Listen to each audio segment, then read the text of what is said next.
இப்போ தான் நம்ம சேனலுக்கு நீங்கள் முதல் முறையாக வரீங்கன்னா தயவுசெய்து கீழே இருக்கிற ரெட் கலர் சப்ஸ்கிரைப் பட்டன் அழுத்தி சப்ஸ்கிரைப் பண்ணிக்கோங்க. கூடவே அந்த பெல் பட்டன் அழுத்தி ஆள்னு கொடுத்துக்கோங்க.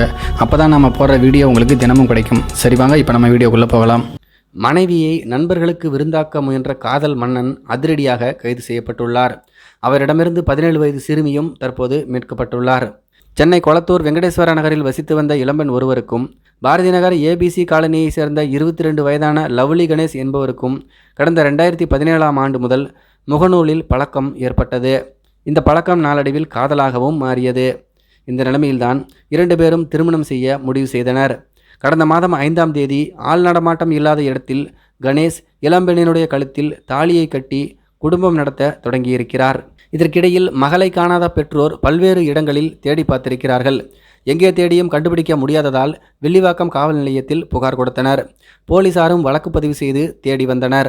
இதனை அறிந்த அவர்கள் வில்லிவாக்கம் காவல் நிலையத்தில் சரணடைந்தனர். அப்போது கணேஷ் என்பவரை தான் திருமணம் செய்து கொண்டு தனியாக வசித்து வருகிறேன் என்றும் அவருடன் வாழப்போகிறேன் என்றும் மகள் கூறியுள்ளார். இதனை அடுத்து ராஜாஜி நகர் பகுதியில் இருக்கக்கூடிய ஒரு வாடகை வீட்டில் குடிபெயர்ந்தனர். அதன் பிறகு காதல் மனைவி என்றும் பார்க்காமல் கணேஷ் மிகவும் வக்கரமாக நடந்து கொண்டு செக்ஸ் தொல்லை கொடுத்துள்ளார்.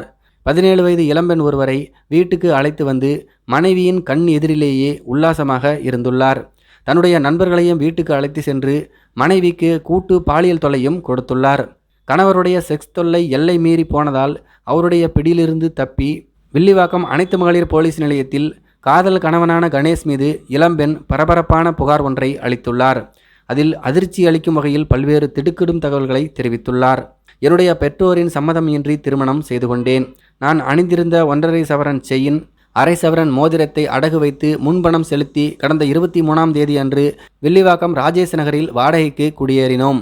அன்று இரவே எனக்கு துணையாகவும் வீட்டு வேலைக்கு உதவி செய்வதற்காகவும் என்று கூறி அயனாவரம் மங்களபுரம் பகுதியில் வசித்து வரும் 17 வயது பெண்ணை தோழி என்று எனக்கு அறிமுகப்படுத்தி அவரையும் அதே வீட்டில் தங்க வைத்தார். ஓரிரு நாட்களிலேயே எனக்கு அவர்கள் 2 பேரும் நடந்து கொண்ட விதத்தை கண்டு சந்தேகம் ஏற்பட்டு நான் என்னுடைய கணவனிடம் இது பற்றி கேட்டபோது எங்கள் 2 பேருக்கும் இடையே வாக்குவாதம் முற்றி அவர் என்னை அடித்து உதைத்தார். ஆபாச வார்த்தைகளால் திட்டியும் என்னை இது சம்பந்தமாக இனிமேல் எதுவும் கேட்கக்கூடாது என்றும் அப்படி மீறி கேட்டால் கொலை செய்து விடுவேன் என்றும் மிரட்டி வீட்டில் இருந்த அறைக்குள் என்னை வைத்து பூட்டி சென்றார். என்னுடைய 2 கைகளை கட்டியும் வாயை துணியால் அடைத்தும் பல தடவை செக்ஸ் சித்திரவதை செய்தார். இந்த சம்பவத்தால் எனக்கு உடல் ரீதியாகவும் பாதிப்பும் காயமும் ஏற்பட்டது. ஆகவே நான் என்னுடைய வீட்டுக்கு செல்ல வேண்டும் என்று கதறி அழுதேன். அப்போது என்னிடம் சமாதானம் பேசுவது போல ஆசை வார்த்தை கூறி என்னை மது அருந்த கூறி வற்புறுத்தினார். அவருடைய வற்புறுத்தலின் பேரில் நான் மது அருந்திய பிறகு அவருடன் இருந்த பெண்ணும் என்னிடம் தவறான முறையில் பாலியல் தொல்லை கொடுத்தார். என்னுடைய கணவர் அவருடைய போனில் வீடியோ எடுத்து அதை அவருடைய நண்பர்களுக்கும் அனுப்பி வைத்தார். என்னுடைய கணவருடைய நண்பர்கள் என்று சொல்லி 4 பேரை வீட்டுக்கு வரவழைத்து என்னிடம் கூட்டு பாலியலில் ஈடுபடும்படி கட்டாயப்படுத்தினார். ஆனால் நான் கத்தி கூச்சலிட்டு அழுத காரணத்தால் அவர்கள் அங்கிருந்து சென்று விட்டார்கள். அவர்கள் சென்ற சிறிது நேரத்திலேயே என்னுடைய கணவர் என்னை நிர்வாணப்படுத்தி கைகளை கட்டி போட்டு வாயை துணியால் மூடி கடுமையாக சித்திரவதை செய்தார்.